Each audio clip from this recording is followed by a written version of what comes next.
जब हम लोग यहाँ पर नजफ़गढ़ में मीटिंग कर रहे हैं तो इसका जो विषय है कि संगठन निर्माण और विस्तार कैसे हो, और इसमें हमारे सभी विधानसभा के हमारे कार्यकर्ताओं ने, बाकी लोगों ने, हमारे ज़िले के पदाधिकारियों ने, सभी ने बड़े अच्छे सुझाव भी दिए, बड़ी अच्छी बातें करी।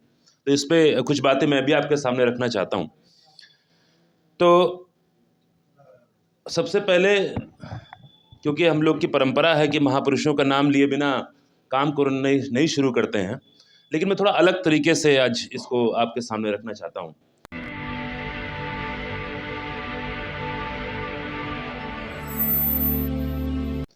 कि अभी हम लोग ये बात कर रहे थे कि जब हम लोग जाते हैं, लोगों को समझाते हैं, सारी चीज़ें हैं, तो उसमें हम लोग का रोल क्या है।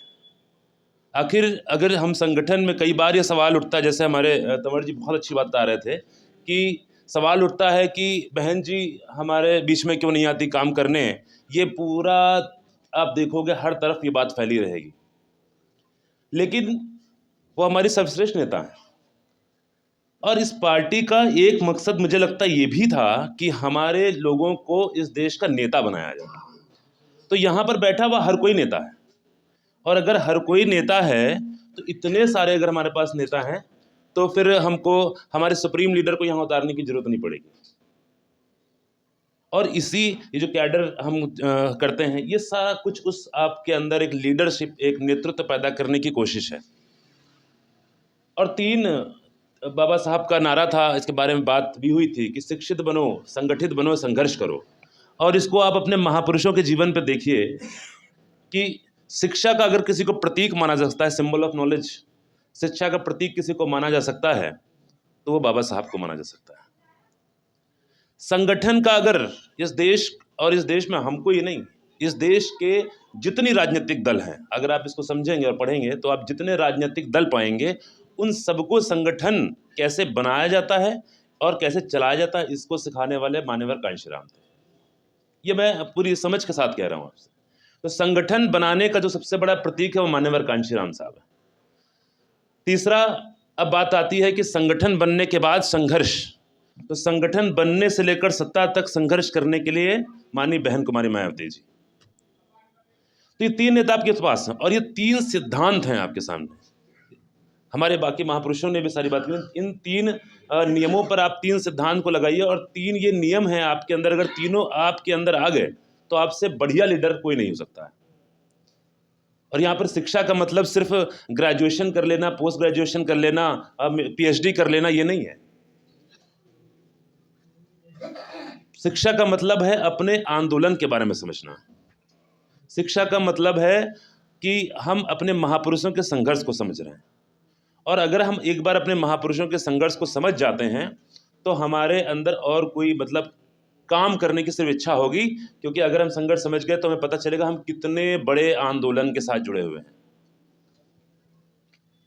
और जब आप लोग, कभी कभी लगता होगा, किसी के पास जाते होंगे, वो बहुत सारे डॉक्टर, इंजीनियर, तरह तरह के लोग आपको मिलते होंगे जो कहते होंगे कि नहीं हम क्या समझे तुमसे, हम तो बड़े पढ़े लिखे हैं। तो मैं बता रहा हूँ कि एक बात गारंटी के साथ, कि उनको बताइएगा कि आपकी पढ़ाई लिखाई व्यर्थ है, क्योंकि आपकी पढ़ाई लिखाई का कोई दिशा नहीं है। पढ़ाई का दिशा होना चाहिए। जब तक दिशा नहीं मिलेगी तब तक पढ़ाई लिखाई किस दिशा में आप कर रहे हो। अब इंजीनियर इस देश में बम बनाएगा, या इंजीनियर इस देश में जो है हमारी सुविधा की चीजें बनाएगा, ये निर्धारित तब होगी जब आपकी विचारधारा तय होगी। मैनुअल स्कैवेंजिंग पूरे देश में जो है चलती थी, उसको बैन किया गया, अभी भी कहीं कहीं भी चलती है। तो मैनुअल आपने बड़े बड़े जो है चीज़ें खड़ी कर दी, बड़े बड़े आपने रॉकेट बना दिए, सारी चीज़ें बन गई, लेकिन मैनुअल स्कैवेंजिंग से बचने के लिए किसी मशीन को क्यों नहीं बनाया गया। उसके जो मैला ढोने के लोग काम करते थे, उनको ये काम ना करना पड़े, क्या उसके लिए कोई मशीन नहीं बन सकती थी। तो शिक्षा का भी डायरेक्शन होना चाहिए। तो शिक्षा का डायरेक्शन भी आप लोग करने का काम करते हैं, क्योंकि हमें बताते हैं कि किस दिशा में हमें चलना है। तो जब आप लोगों से बात करने जाते हैं तो पूरे आत्मविश्वास के साथ जाइए। कभी भी कोई अगर ये बात आपको लगता हो सकता, क्योंकि उनके दम्भ से आप हो सकता आपको लगे कि हाँ पता नहीं कैसे बात करूं, पूरे आत्मविश्वास के साथ जाइए, पूरी ताकत के साथ जाइए, क्योंकि जो चीज़ आपके पास है वो दुनिया में सबसे बढ़िया चीज़ आपके पास है।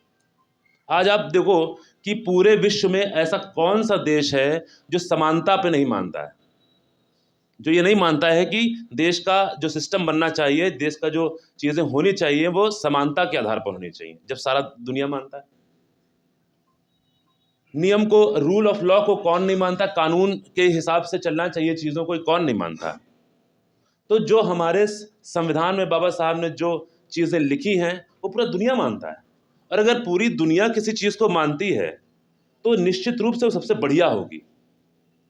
तो अगर हमारे पास सबसे बढ़िया विचारधारा है तो उसके बाद भी अगर हम कंफ्यूजन में रहें तो दिक्कत है उसमें। अब तीन तरह के लोग होते हैं बेसिकली राजनीति जब तक है के हिसाब से, और इस देश में दो राजनीतिक विचारधाराओं के बीच में संघर्ष है। एक है अम्बेडकरवाद में और एक ब्राह्मणवाद में। ये तो बताने की जरूरत नहीं, आपको सबको पता है। और इसमें तीन प्रकार के लोग मिलेंगे इन दोनों विचारधाराओं में। एक वो लोग जो अम्बेडकरवाद के पक्ष में खड़े हैं, जो हम लोग हैं। एक वो लोग जो ब्राह्मणवाद के पक्ष में खड़े हैं, और ये दोनों अपनी अपनी लड़ाई कर रहे हैं। लेकिन इसके बीच में एक तीसरे प्रकार के लोग हैं जो भ्रम में हैं, और इसको हम तो सही बात बताने जा रहे हैं, हम तो समानता की बात करते हैं, हम सही सिद्धांत लेके जाते हैं। लेकिन जो दूसरी विचारधारा, जो विरोधी विचारधारा है, वो उनके अंदर भ्रम डालने का काम करती है। क्योंकि राजनीति में सब चीज़ डायरेक्टली नहीं कही जाती है, कभी कभी भ्रम से भी कही जाती है। तो जितने भी तर्क आपको मिले, जैसे कि हमारी सुप्रीम लीडर काम नहीं करती हैं या ज़मीन पर नहीं आती हैं, दूसरा कि जो है हमारे लोग कहीं दिखते नहीं हैं, पार्टी काम नहीं करती है, और लखनऊ, मैं उत्तर प्रदेश जाता हूँ तो लखनऊ में एक और चीज़ चलती है कि इतना बड़ा ये स्थल क्यों बना दिया, इसके अलावा कुछ और ही बना सकते थे, इसमें पैसा क्यों खराब कर दिया। ये सारे के सारे भ्रम हैं, और ये सारे के सारे भ्रम विरोधियों द्वारा फैलाए जाते हैं समय समय पे, और ये भ्रम हमारे अंदर भी घर कर जाते हैं।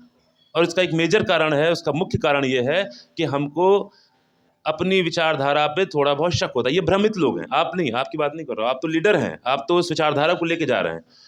तो हमें उन भ्रमित लोगों तक, जैसा तंवर जी बोल रहे थे कि हमें उन भ्रमित लोगों तक पहुंचना है, और जब वो भ्रमित लोगों के पास आप पहुंचोगे और अपनी बात रखोगे तो हो सकता है कि एक बार में वो चीज़ें ना समझे, कि जो भ्रम में रहता है वो देख नहीं पाता सत्य को। तो हो सकता है एक बार में न समझे, दो बार में न समझे, तो उसे तरह तरह से बताना पड़ता है। कभी मीटिंग के द्वारा, कभी आप व्यक्तिगत रूप में मिलते हैं, कभी आप दोस्तों से मिलवाते हैं, कभी आप जैसे गाने सुन अभी गीत सुन रहे थे तो उस तरह से, तो तरह तरीके से उनको समझाना पड़ता है। नींद खुलने की हम लोग बात कर रहे थे कि नींद बहुत लोग की नहीं खुलती है, सही बात है। लेकिन जब एक व्यक्ति, जैसे मैं जाऊँ जगाने किसी को और इसको बाहर खटकाऊँ ना नींद खुले, तो 2 लोग जाएंगे, फिर 3 लोग जाएंगे, फिर 4 लोग जाएंगे, और 10, 20, 100 जब आप खड़े हो जाओगे तो उसकी नींद खुली जाएगी। या तो भाग जाएगा वहाँ से नींद खुल के, या तो नींद खुल के आपके साथ चल देगा। तो अभी एक और सिद्धांत की बात हो रही थी, अच्छा सिद्धांत था कि टाइम और ट्रेजर और टैलेंट। टाइम, ट्रेजर और टैलेंट, ये 3 चीज़ें बड़ी महत्वपूर्ण है, निश्चित रूप से संगठन के लिए बहुत महत्वपूर्ण है। लेकिन इन तीनों चीज़ों को सिर्फ एक चीज़ से पाया जा सकता है?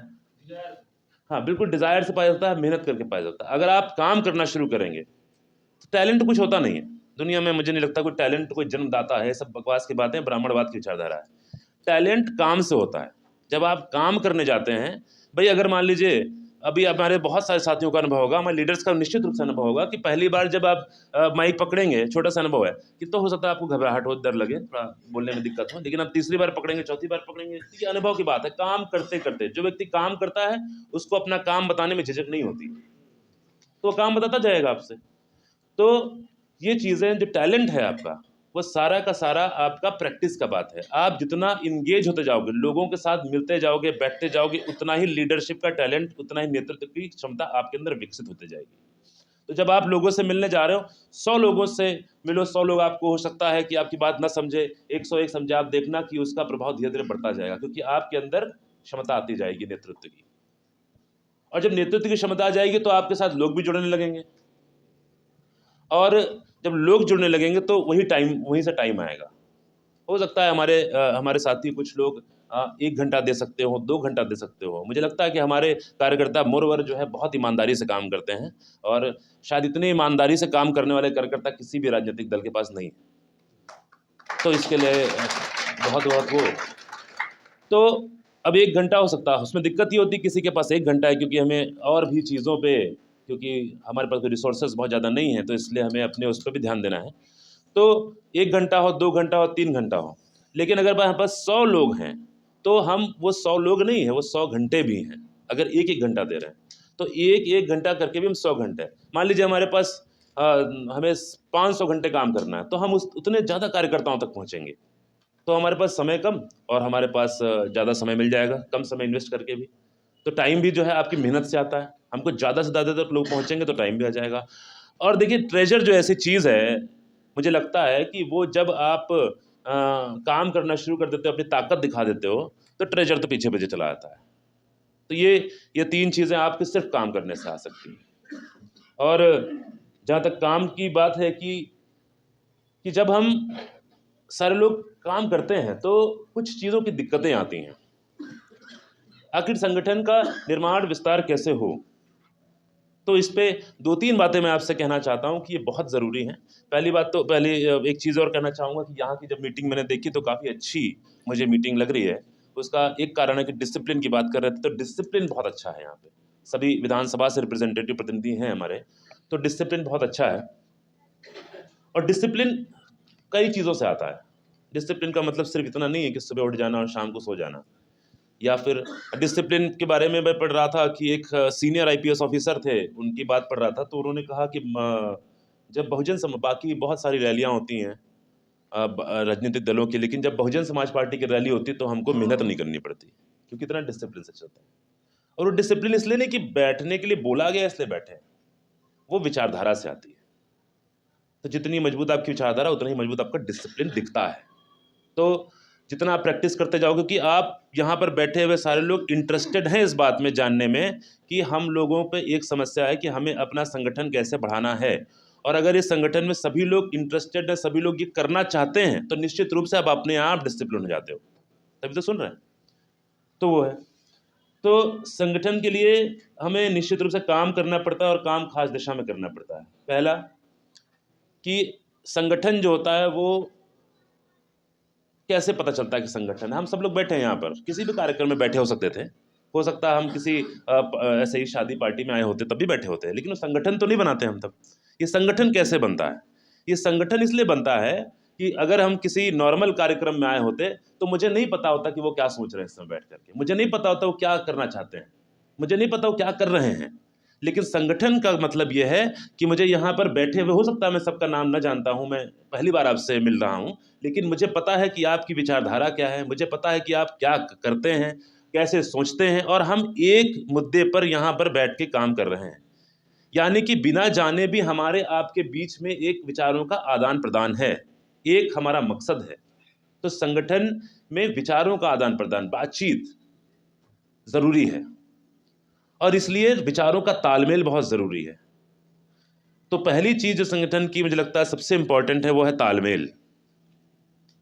लोगों के बीच में कम्युनिकेशन होना चाहिए। आप बात करो, आप कार्यकर्ता हैं एक, और आपका जीवन में जो कुछ भी आप काम करते हो अपनी विचारधारा के हिसाब से करते हो, तो हमें उस पर लगातार लोगों से बात करनी चाहिए, आपस में भी बात करनी चाहिए, और लोगों को भी इन्वॉल्व करके बातचीत करना चाहिए। ज़रूरी नहीं है कि आप विधानसभा में मीटिंग बुलाओ हमेशा, आप अगर 5 लोग भी कहीं बैठ जाते हो, बहुत अच्छा मुझे लग रहा है कि जैसे सब लोगों ने यहाँ पर हमारे झंडे डाल रखे हैं, सारी चीज़ें कर रखी हैं, ये बहुत अच्छी बात है। इसलिए इसी तरह आप हमेशा आप बैठो अपनी विधानसभा में, आप जहाँ भी बैठते हो वैसे कर सकते हो, और उसी के उसको और अच्छा स्मूथ बनाया जा सके।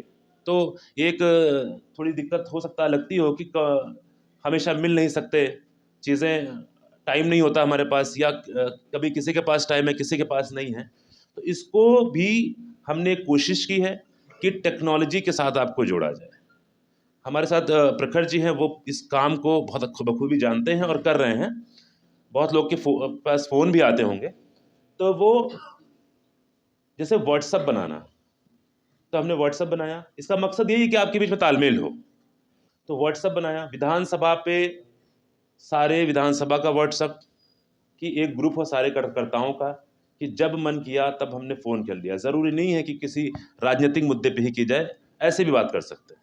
किसी विचारधारा को कोई विचार आया किसी के अंदर डिस्कस कर सकते हैं। जितना आप करते जाओगे उतना आपके अंदर विचारधारा पनपती जाती है।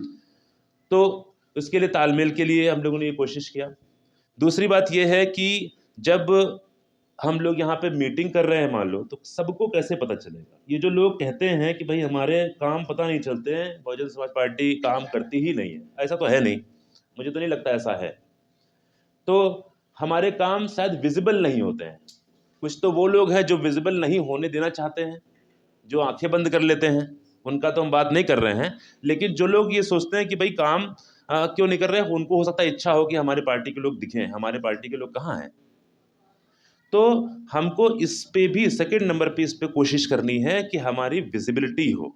जैसे आप लोगों ने यहाँ कार्यक्रम किया, बड़ा अच्छा झंडे लगाए, सारी चीज़ें की, तो यहाँ पर जितने भी लोग यहाँ से गुजरेंगे उनको पता होगा कि यहाँ पर आज मीटिंग होने जा रही है। हम माइक में बोल रहे हैं, 2-4 लोगों तो सुनाई दे रहा होगा, उनको भी पता चलेगा। विरोधी होगा तो भी पता चलेगा, हमारे साथ का होगा तो उसको भी पता चलेगा। तो ये विजिबिलिटी बहुत ज़रूरी है। जब भी आप निकलिए, किसी भी कार्यक्रम में जाइए, अपना अपना झंडा लेकर के जाइए। और इसीलिए एक छोटी सी कोशिश की गई थी कि झंडा अभियान। तो झंडा अभियान का और कोई मकसद नहीं, निश्चित रूप से आप पार्टी के सभी पदाधिकारी हैं यहाँ पे, तो निश्चित रूप से झंडे के साथ तो हमेशा रहे होंगे। लेकिन ये आपकी बात नहीं है, ये पूरे दिल्ली प्रदेश को और उससे भी आगे दूर लोगों को पता चले कि बहुजन समाज पार्टी के कितने कार्यकर्ता इस प्रदेश में हैं। तो जब आप झंडे के साथ, हम लोगों ने कहा था कि झंडे के साथ एक सेल्फी खींचनी है और वो आप हमको भेजो। जितने भी प्रकार के सोशल मीडिया आप यूज़ करते हो, फेसबुक करते हो, इंस्टाग्राम करते हो, हमारे युवा लोग इंस्टाग्राम भी करते होंगे, सारी जगहों पे डाल दो। और जो हमारे बुजुर्ग साथी हैं उनकी भी सेल्फी लेकर उनके साथ करके आप डाल दो। तो इससे सारी जगह जब जाएगा, और उसका सिस्टमेटिक प्रोसेस भी है। जब एक तो आप अपनी तरफ से करोगे ही, बाकी जो फोटो आज हमको भेजोगे, हम उसको सिस्टमेटिक तरीके से पूरी पूरी दिल्ली में स्प्रेड करेंगे। तो जब करेंगे आप, तो आप कोई नहीं कर सकता कि नहीं है यहाँ पे कार्यकर्ता या काम नहीं करते हैं। जब इस छत के ऊपर झंडा लगेगा तो यहाँ से गुजरने वाला तो हर आदमी देखेगा, तो उसको लगेगा कि भाई बहुजन समाज पार्टी अच्छा यहाँ पे है। और वो एक, आप ये मत सोचना कभी भी कि वो एक घर देख के सोचता है कि जो भैया एक झंडा लगा है, वो एक झंडा नहीं है, वो आपकी विचारधारा बता रहा है। तो उसको लगता है कि ये क्योंकि वो लीडर है, जिसके घर पे झंडा वो लीडर है, तो ये लीडर रहता है, तो यहाँ पर 100-200 लोग और भी रहते होंगे, वो पेनिट्रेट नहीं करेगा वो, तो उसके दिमाग में बैठ जाएगा कि हम काम करते हैं। तो थोड़ा सा इन चीज़ों पे भी वो समय समय पे हम भी आपसे इस बात पे चर्चा करके चीज़ें बताते रहेंगे, तो ताकि वो होता रहे। तो ये चीज़ बहुत ज़रूरी है। तो विजिबिलिटी जितनी हम कर सकते हैं, विधानसभा की मीटिंग बुलाइए, पूरे ताम झाम के साथ बुलाइए अगर संभव है तो। ताम झाम से मेरा मतलब ऐसा नहीं कि डीजे लगा देना है, लेकिन अब जैसे माइक रख सकते हैं और अपनी वीडियोस बना सकते हैं, सबके पास फ़ोन है, और सारा जितना भी आप कंटेंट मटेरियल इकट्ठा करते हैं सारी जगह भेजिए और हमें भेजिए।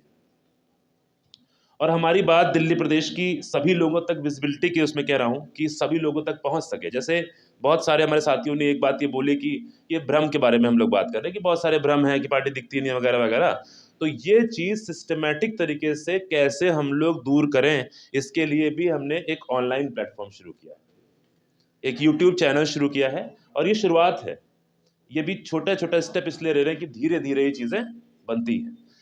तो अभी एक यूट्यूब जिसमें आपने देखा होगा कि हमारे लीडर्स हैं, सुदेश जी का भी उसमें एक भाषण है, अपील है युवाओं से कि इस तरह के भ्रमों में हमें नहीं फंसना। और उसका एक मकसद है, उस पूरी जो यूट्यूब है या जितना भी ऑनलाइन है, उसका फिलहाल एक मकसद है पहले स्टेप पे कि इन सारे भ्रमों को तोड़ना। तो जब आप लोगों से बात कर रहे हो उन भ्रमों के बारे में, तो यहाँ से हमारे जो ऑफिशियल मीडिया है उसके थ्रू भी बात जा रही है। और तीसरा चीज़ है कि संगठन में, तो इस बारे में भी हम लगातार काम करते रहेंगे। और जितना भी काम आप करोगे, जैसे आपने आज यहाँ मीटिंग करी तो उसको डालेंगे, व्यक्तिगत रूप में भी आप कहीं पे कुछ काम करते हो तो उसको भी डालेंगे। तो सोशल मीडिया के थ्रू जहाँ तक रीच हमारी बन सकती है, भी हम लोग रीच पे बात कर रहे थे, तो हम लोग बनाएंगे। तो ये तो होगा टेक्नोलॉजी का पार्ट, लेकिन इतना अंतिम नहीं है। उसके बाद कि हम लोग अब हम लोगों ने जो है बातचीत कर लिया आपस में, स्मूथ फंक्शनिंग हो गई, हमारे बीच में तालमेल भी हो गया और हमारे हमारे विजिबिलिटी भी होने लगी। उसके बाद होता है अपने अपनी विचारधारा को लोगों तक ले जाना, और विचारधारा को कई माध्यमों से ले जाना पड़ता है। जैसे कि हम लोग कितने कैसे छोटे छोटे प्रोग्राम कर सकते हैं। अब महापुरुषों का कोई दिवस हुआ, उस पर कर सकते हैं। तो ये सारी चीज़ें वो भी हम समय समय पे, जैसे अभी इसी प्रपोशन में, इसी उसमें तो एक वॉलंटियर शीट भी हम लोगों ने दी थी। तो वॉलंटियर शीट का मकसद दो था। एक मकसद ये था कि उस वॉलंटियर शीट अगर हमारे विधानसभा में पहुंची और आई भी है हमारे पास, तो उसके अंदर क्या है, जैसे आपके पास, जैसे अभी तमर जी बताया था, फ़ोन लिस्ट होगी आपके पास। तो फ़ोन लिस्ट में बहुत सारे नाम होंगे जो अपने रिश्तेदार भी हो सकते हैं, जानने वाले भी हो सकते हैं, दोस्त भी हो सकते हैं, और उनको पता है कि आप भी बहुजन समाज पार्टी में काम करते हो और वो भी पार्टी को अच्छा पसंद करते हैं, लेकिन पार्टी की मीटिंग में नहीं आते। वो भी इतने जागृत नहीं हैं, अभी नींद हल्की सी खुली है, लेकिन जागृत इतने नहीं कि आपकी तरह काम करने लगे, तो थोड़ा बहुत पार्टी को पसंद करते हैं। ऐसे लोगों का आपको हमें लिस्ट पहुंचाना था, ताकि जो ऐसे लोग हैं, देखिए जब जब आप किसी भी संगठन को देखते हो तो संगठन में एक ऐसा सर्कल बनाओ। तो सबसे जो बीच में एक सर्कल बनाओगे, जैसे होता है ना जिसमें निशाना लगाया जाता है, आपने टीवी देखा होगा, तो उसमें सबसे जो बीच के लोग होते हैं वो लीडर होते हैं, है ना, होते लीडर। तो लीडर जो होते हैं वो तो पूरी तरह से डेडिकेटेड लोग हैं, आपके साथ लगातार खड़े हैं। दूसरा नंबर जो आता है वो हमारे कार्यकर्ताओं का आता है। आप लोग लीडर हो, हमारे कार्यकर्ता जो समय समय पर हमारे साथ काम करते हैं। आप तो 24 घंटे काम करते हो, लगातार काम करते हो। इसके बाद जो है हमारे सिंपैथाइजर्स आते हैं, जो हमारी पार्टी को पसंद करते हैं, हमारे लिए वोट करते हैं, ठीक है। तो ऐसे ही इसके आगे का सर्कल भी होता है कि पसंद करने वाले लोग जो वोट करते हैं हमको, या कभी कभी शायद ना करते। तो हमारा काम ये है कि उस आखिरी व्यक्ति को, जो आखिरी सर्कल पे खड़ा है, जो हमारी पार्टी को पसंद करता है, कुछ चीज़ें उसके बारे में जानता है, उसको धीरे धीरे चीज़ों को समझाना। क्योंकि अगर हम किसी अच्छी दर्शन के साथ, क्योंकि हमारा अम्बेडकरवाद सबसे बेहतरीन है हम मानते हैं, तो हमें उसे समझाना ज़रूरी भी है कि किसी भ्रम में ना रहे। तो उसको धीरे धीरे उस अलग अलग सर्कल्स में लाना ज़रूरी है कि वो पहले हमारा वोटर बने, फिर सिंपैथाइजर बने, फिर हमारा एक्टिविस्ट बने, फिर हमारा लीडर बने। और कहीं ना कहीं आप अनुभव करो कि हम सब ऐसे जुड़े हैं पार्टी से। ऐसा थोड़ी था कि हमने सब कुछ एक बार में जान लिया तो उसके बाद हम पार्टी से जुड़े। हो सकता है हमें से कोई बाबा साहब से प्रभावित हुआ हो सकता है आप अपने साथ तंवर जी कभी गए हों, आकाश जी कभी गए हों, आप कभी गए हों, तो आप उनसे प्रभावित हुए हों। और धीरे धीरे हमने यहाँ पर बैठ के जाना कि हमारे महापुरुषों का इतना लंबा इतिहास है, अभी भी हम समझने की कोशिश कर रहे हैं। तो ये चीज़ हमको समझनी होगी कि हमको उनके साथ धीरे धीरे संबंध में जाना है। तो उसी का एक प्रयास, जैसे वॉलंटियर प्रोफाइलिंग थी, तो वॉलंटियर प्रोफाइलिंग से आप उन नामों को लाते जो लोग हमारे सबसे पेरिफेरी, सबसे दूर वाले सर्कल पे हैं, उनको धीरे धीरे कैसे लाना है उस पर हम लोग काम करेंगे। तो ये ज़रूरी है और एक बहुत महत्वपूर्ण चीज़ है कि संगठन के लिए जब आप लोग विधानसभा में खासकर जाते हो और विधानसभा के नीचे सेक्टर में जाते हो, देखिए ये सिस्टम जो है ना, ये जैसे अभी हमारे आवाज़ आ रही है, तो संगठन जो होता है एक मशीन की तरह होता है, ठीक है। अगर आप मोटर खोलो एक पानी वाले को और सारी चीज़ें अलग कर दो तो उसका कोई प्रयोग नहीं होगा, ठीक है। लेकिन उन सारे सिस्टम को अगर एक साथ लगाओगे तो ही काम होगा। तो हम सारे लोग जो बैठे हुए हैं, इंक्लूडिंग हमारे लीडर्स, तो ये सारे लोग उस मोटर का हिस्सा हैं, और उस मोटर में से कोई एक चीज़ भी गड़बड़ हुई तो फिर वो मोटर नहीं चलेगा।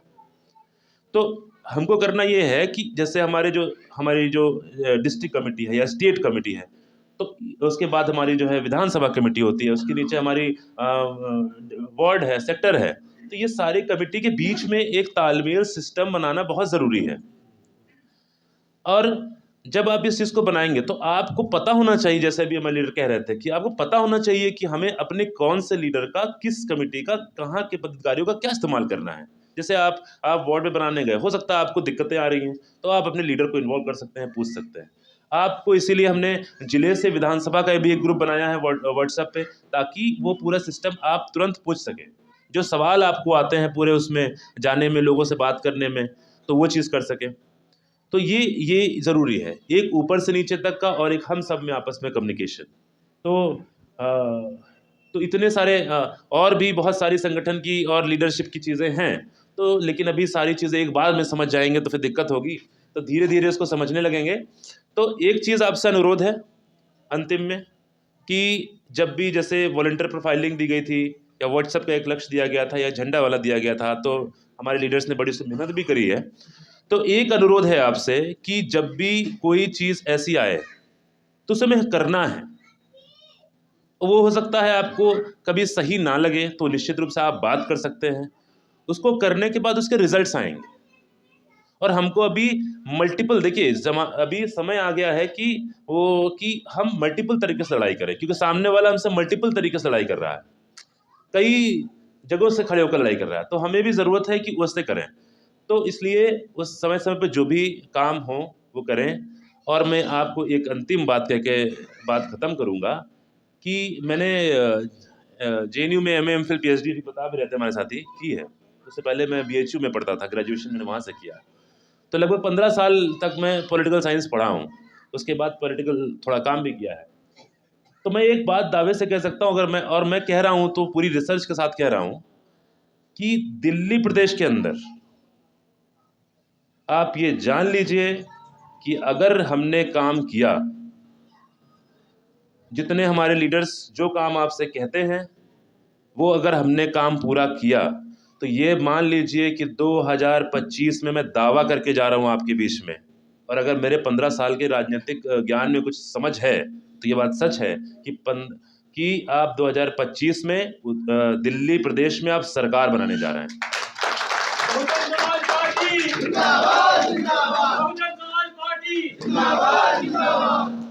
और जितने हमने उत्तर प्रदेश में जैसे देखा था कि जब पहली बार सरकार बनी थी तो जो है हमारे जितने भी विधायक थे, मंत्री थे, उनको भी शायद पता नहीं था कि हम कल बन जाएंगे। तो हो सकता है आप में से किसी को लगता हो कि ये कैसे संभव है कि 2025 में सरकार बन जाएगी। तो बस आपके लीडर्स जो आपसे कहते जाएं, आपने जो अपने महापुरुषों से विचारधारा में सीखा है वो हमें करना है, पहुंचाना है। अगर हमने ये संकल्प ले लिया आज यहाँ से तो निश्चित रूप से हम 2025 में सरकार बनाएंगे और हमारा मुख्यमंत्री भी होगा, हमारे मंत्री भी होंगे और सारे लोग होंगे। इसी के साथ मैं अपनी बात खत्म करना चाहता हूँ। जय भीम, जय भारत।